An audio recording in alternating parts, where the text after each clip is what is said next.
Hey, folks, this is Jack from Fed Joints to Beer Joints. I'm back here about Social Security, but I'm going to talk about something else today.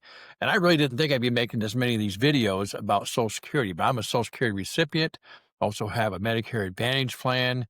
I'm paying some taxes on my Social Security, and so my Social Security got hacked. So I got some experience in this area, and I get questions and I think we should get some of these answers out after we research them. And I am just like you. I'm not a lawyer. I'm not an accountant. I'm not a family member who knows everything. These are some things I've checked on personally. I'm a regular guy like you, and I've gotten some answers. I want to talk about Medicare Advantage plans first today, as this is important to know. As we know, what is called the Big Beautiful Bill just passed. And even though it didn't have a direct effect on Medicare, because they said it wouldn't, and apparently it doesn't have a direct effect, but there is something called sequestration, which has been a law for quite some time, and it deals with paying benefits out, and it would cause a deficit to the government. Now, I know the government's always in a deficit. How in the hell they use this on something like this, I don't know, but they do. And here's what it says. If they're paying for something or subsidizing it and it causes the government to have a deficit, they need to cut it. Well, lo and behold, the Medicare Advantage plans, which are subsidized, there's going to be cuts. And here's the thing about this. If you have a Medicare Advantage plan, number one, you need to find out what your benefits are. Now, I just started looking into mine because I really hadn't used it. I get a prescription, I show them my cards, and I go to the doctor, I show them my cards. But lo and behold, on mine, I have some dental on there. I have some optical stuff on there, and I haven't used any of that.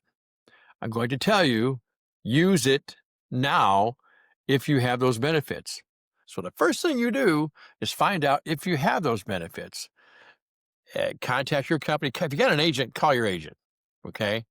And tell him to provide the information. He's required to by law. If you don't have an agent, you buy it direct, call the company. Also required by law to provide you with a list of your benefits. You may have already gotten a letter about that. I received a letter. That's how I caught on to all this. And so once you get that, then you need to use it if you need the benefits at all. And the reason is the cuts are coming January 1st, 2026. So I'm going to give you some examples of what it might be for you and for me. If you have, let's say, a $2,000 dental benefit in your plan, next year it could be $1,000. It looks like it's the same plan, but the plans don't roll over. That's how it was explained to me. So if you've got a $2,000 benefit, it'll be $1,000. If you got a $1,000 benefit this year, it'd be $500 next year. Cuts are coming. Those numbers are not exact. That's not what your benefit is for sure. I'm just giving you some numbers to look at. The bottom line is you need to talk to your company or to your agent, find out what the benefits are, and then if you need them at all, use them. If you haven't been to the dentist for a long time and you've got benefits for it, hey, get your butt down there. I know we don't like going to the dentist, but go down and do it, okay?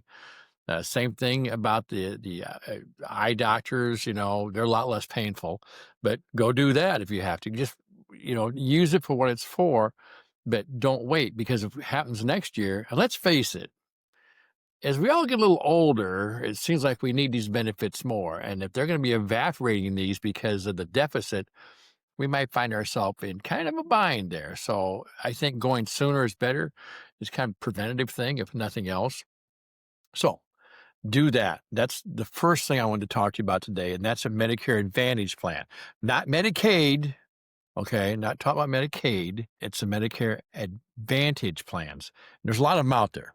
I mean, there's a ton of them out there. They had bells and whistles and popcorn and candy for you. I made that part up. But, see what's going on and do that. Number two, I'm going to jump right into it. Number two is, we talked about this before, and it's the clawback. And the clawback is if you owe money to the Social Security Administration for any number of reasons, and they're now wanting the money back, okay? And originally, the Trump administration, and when Doge went in, they were going to take 100% of your benefits to pay back what you owed until it was paid in full, okay?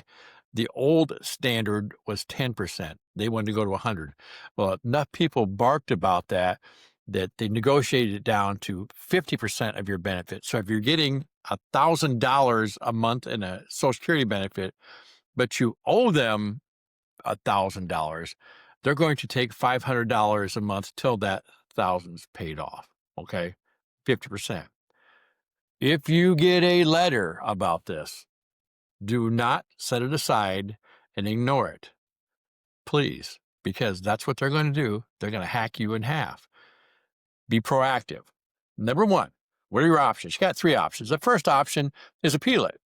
If you think it's wrong, if you think the dollar amount is wrong, if you think you don't owe anything on it, then appeal it. It's a long process, but you got to have something to back it up, okay? Because they're going to go by their figures unless you can really show those figures are incorrect. So be prepared to do that. The second one is you can request a waiver. Now, by requesting a waiver, basically say, you can't pay it. You're in dire straits. There's no way I can pay this. I barely get by as it is. I'm living on my check every month, and that's it. So that's the second thing you do. Be prepared. If you request a waiver, they're going to want documentation, which means any checking account you've got, any savings account you got, any retirement, other pensions you got. They're going to ask for all that. They're going to look at that. So if you decide to ask for a waiver, be prepared for that.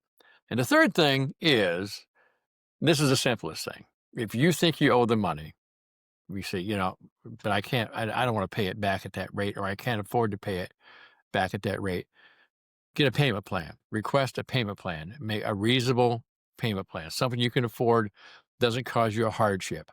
My understanding, I have talked to some people who have done this. They said that it has worked okay, and they've gotten the payment plan they wanted. So if you owe it, you want to pay it back or not, you're going to have to request a payment plan. Okay. 3 things you do: appeal, request a waiver, and negotiate a payment plan.